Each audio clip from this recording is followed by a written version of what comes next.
And that was a musical intermission. And next, the President of the South African Development Community, Joyce Banda, President of the Republic of Malawi. Chairperson. Mama Joyce Banda.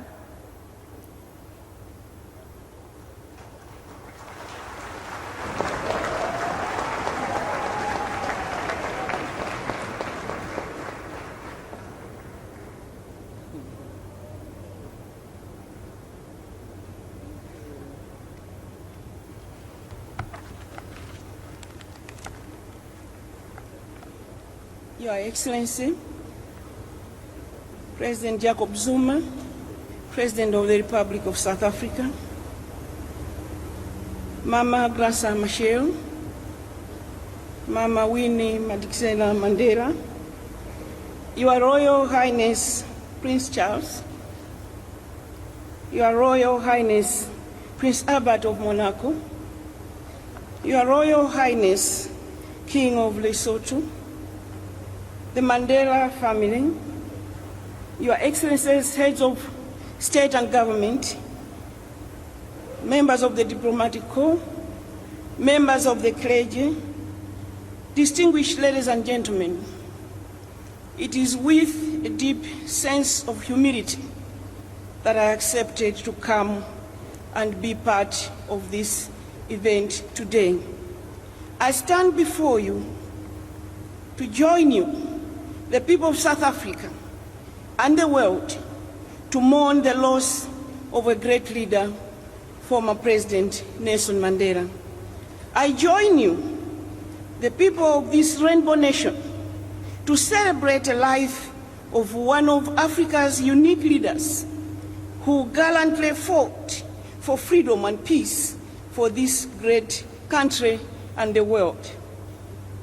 The first time I was privileged to meet President Mandela was during his visit to Malawi after his release from prison, when he came to meet President Joyce Banda. I was amazed with his humility and the great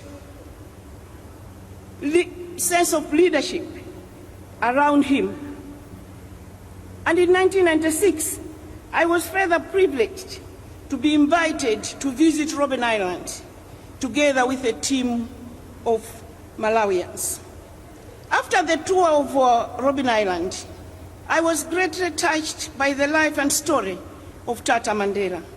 And since then, I sought to know and understand this great son of Africa.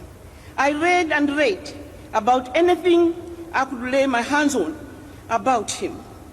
In 1997, I met Tata Mandela at a conference for smart partnership at Kasane in Botswana.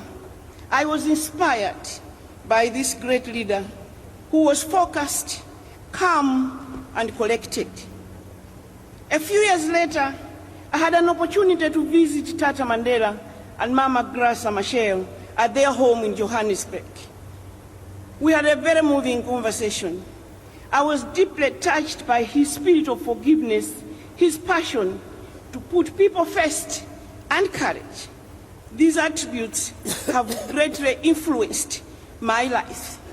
Allow me to share that moment because it is important. I walked into that house and Mama Graça was standing facing me, and I thought he was taking me to a room where then after that he was going to go and collect Madiba. I walked into the room not knowing that he was already sitting there. And when I turned and saw him, my first reaction was to run out. And as I was running out, the picture that I have that has been showing in Malawi this past week is Mama Graça pulling me back towards him.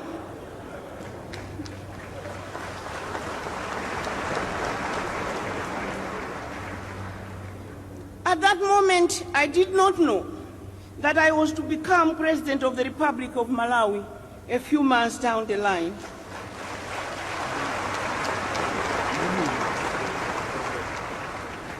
At the moment I became President of Malawi, I had been isolated, humiliated, called names, an assassination attempt on my life. I found myself in a situation where I had to work with those same people that had prevented me from becoming president of my country. I had to forgive, but I had to forgive without any effort because my Madiba had prepared me.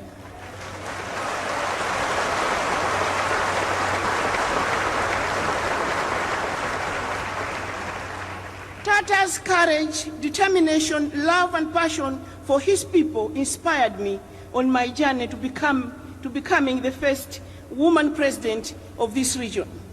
I learned that leadership is about falling in love with the people that you serve and the people falling in love with you.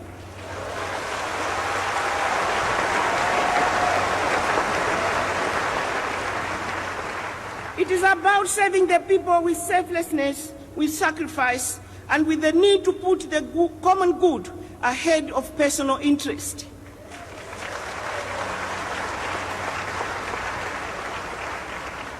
I am saying all this because the day after Madiba passed away, the BBC called Malawi to interview me. And they said a lot of African leaders are talking about the lessons that you ought to learn from Madiba. But are you practicing them? Are you doing it? And I said, yes, come and see.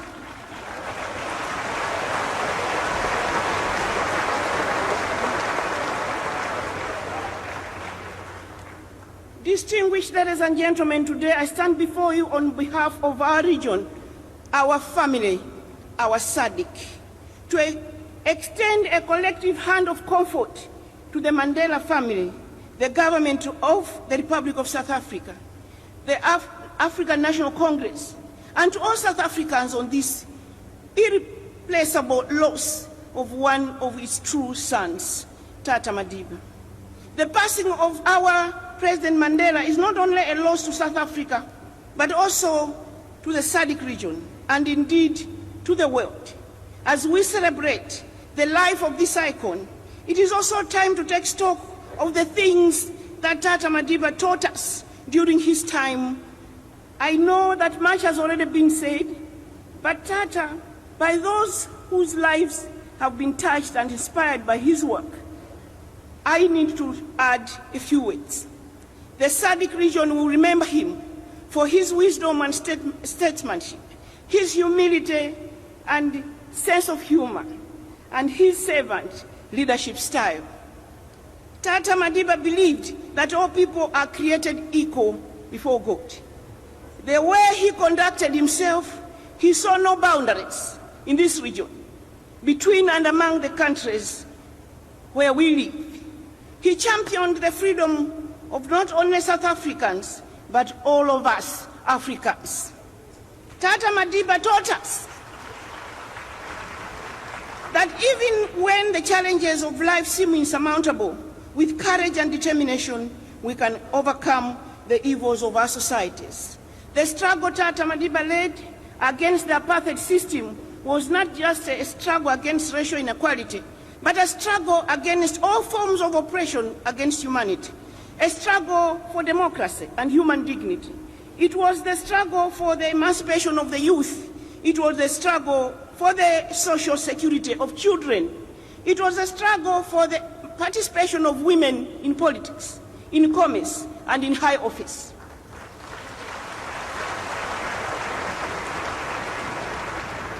It was a struggle to overcome poverty, and yes, it was a struggle for Africa's freedom. We in the SADC region will remember Tata as a great reformer who championed the cause of humanity, deepened democracy, and dedicated his life to selfless service. A man who worked tirelessly to promote national, regional, and world peace. We in the SADC region, whilst mourning his death, we also see this as an opportunity to celebrate the life of a great statesman, an icon from our own region. The life of Tata Mandela will continue to inspire those of us left behind to promote peace and security, deepen regional integration, and work to support one another, as it was during the fight against apartheid. We will strive to emulate President Mandela's stature and spirit so that his legacy can live on. The ideals of political, social, and economic emancipation that he stood for will inspire us forever as a region. In conclusion, I believe I'm speaking for many within the region. Tata's words are still echoing in our minds. His call to get millions of young people in the region decent jobs. His call to get millions of our women and men out of poverty, deprivation, and underdevelopment. His call to get food for the hungry, to eradicate preventable diseases, to let people find their voice and restore their dignity. These words will inspire SADC long after Tata Madiba is gone. Our dear father and compatriot, Tata Nelson Mandela, fought a good fight, and he finished the race well. As an African woman and leader, I wish to acknowledge Mama Winnie Madikizela Mandela for her efforts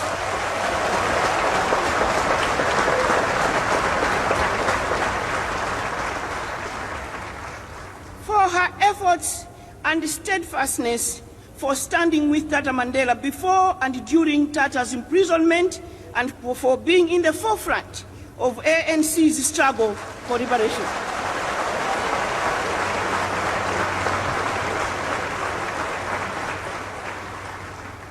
And to you, Mama Grasa Machel, I wish to thank you for your visible love and care for our Madiba during the last days of his life.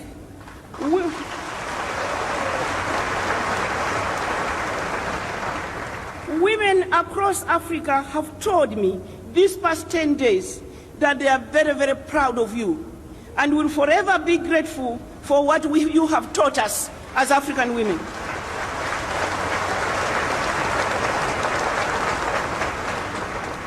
Allow me to talk to both of you, Mama Mandela and Mama Grace, that the love and tolerance you have demonstrated before the whole world during the funeral has shown us that you are prepared to continue with our Madiba's ideals.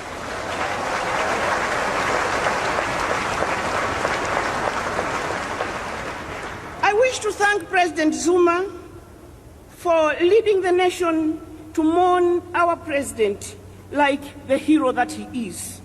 As SADC, we feel very proud. You have done your level best. This was not a wedding, this is a funeral. And you made every effort to make sure that we bury our father with dignity.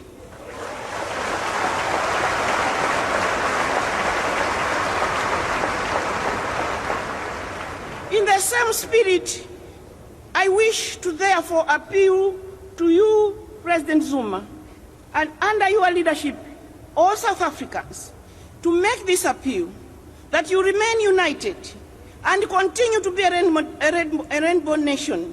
For this is what Tata Madiba cherished. It is our hope and prayer that South Africa will remain a country of all people, regardless of race, color, religion, and tribe.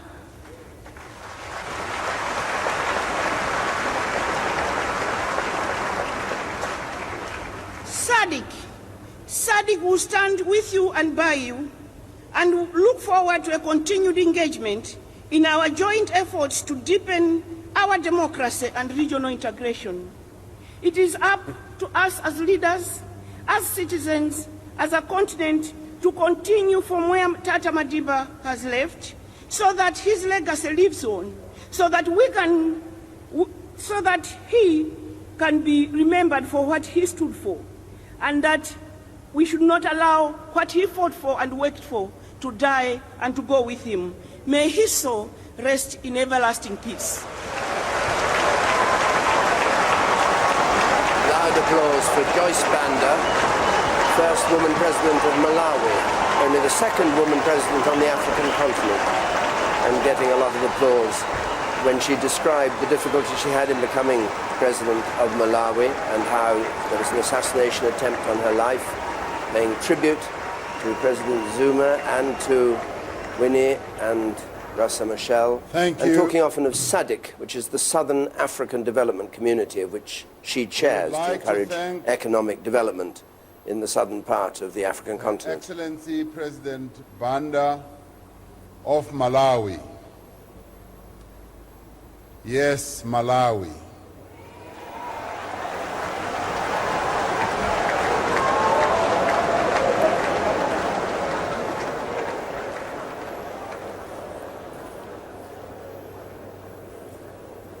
As we celebrate Madiba's life, President Zuma said some rude things about Malawi a few weeks ago. You saw Winnie just shaking his hand that and Madiba taught us. teasing him about what it was that he'd said. Tolerance and forgiveness. Now, one of the things, the running joke amongst the ANC officials, as we meet often, is to say to the President and the Deputy President, President, you don't say Malawi. Deputy President, you don't say Boers.